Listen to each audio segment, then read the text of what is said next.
Stop searching for reviews of the Audioengine HD3 wireless speakers.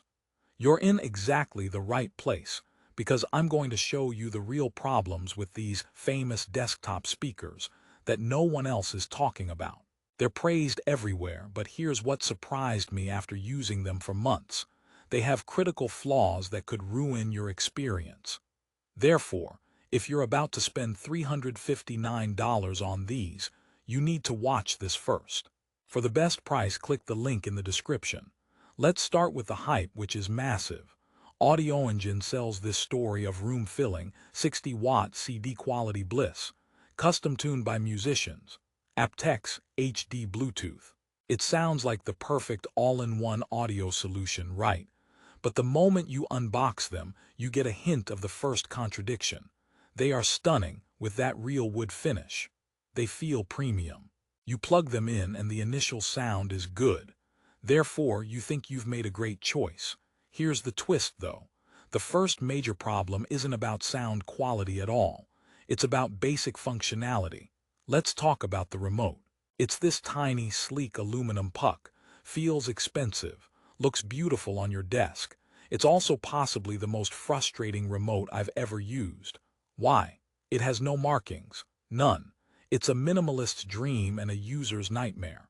You have to memorize which smooth, unlabeled side is volume up, which is volume down, and which is the multifunction button. Want to skip a track in the middle of the night? Good luck. You'll be fumbling like you're trying to solve a Rubik's Cube in the dark. I call it the remote of mystery. It's so minimalist, I think it's trying to achieve audio enlightenment and has forgotten its earthly duties. That leads us to the second big issue, the input switching.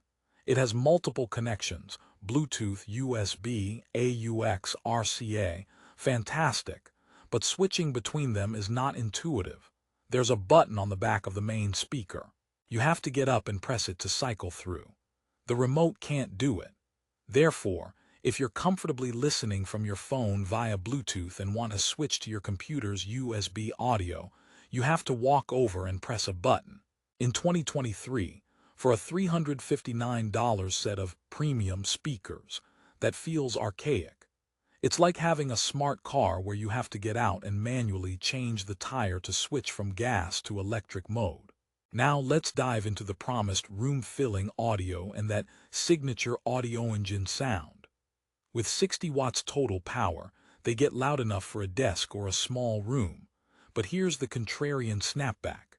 The sound signature is warm and forgiving, which is great for long listening sessions, but it lacks clarity and detail in the highs. It's smooth, almost to a fault.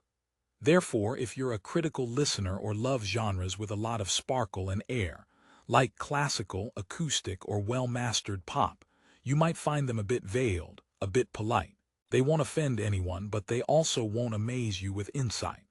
The bass is decent for their size, thanks to the rear ports, but don't expect desktop shaking lows. You'd need a subwoofer for that, which is another $300 plus expense. And speaking of expense, let's talk about the aptX HD Bluetooth. It's a premium codec for high-res wireless streaming. On paper, it's a huge selling point. But the range claim of up to 100 FT is highly optimistic in any normal home with walls. Therefore, I experience dropouts and stutters at half that distance. The connection is stable in the same room, but step into the next room and it gets dicey. For a premium wireless feature, it's just okay, not exceptional. Here's another joke for you. These speakers are like that friend who's great on paper, good job, nice clothes, but shows up to a party and only talks about the weather.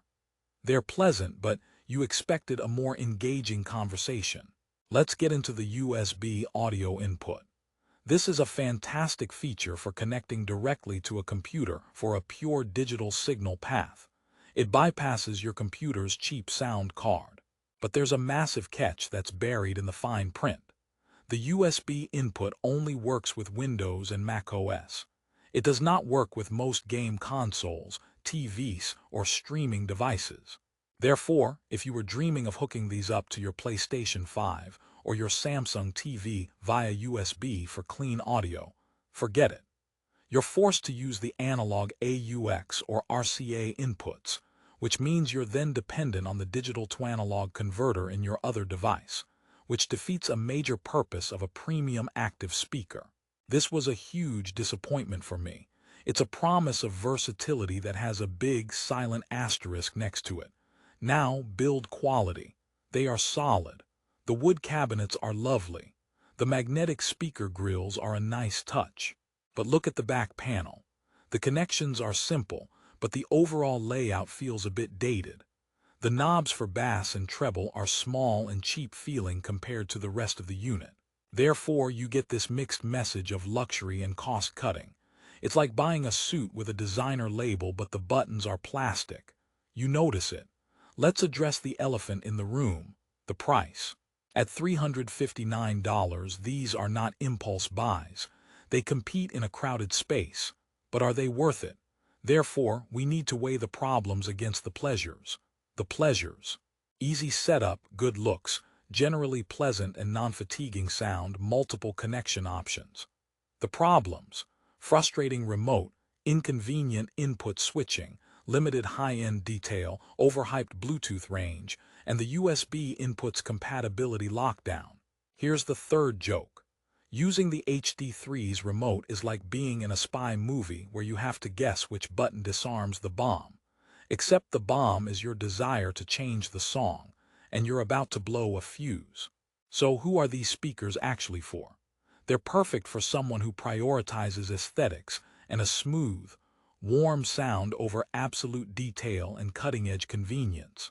But if you're a tech-savvy user who wants seamless switching, critical sound quality, or wide device compatibility, you will feel the friction points every single day.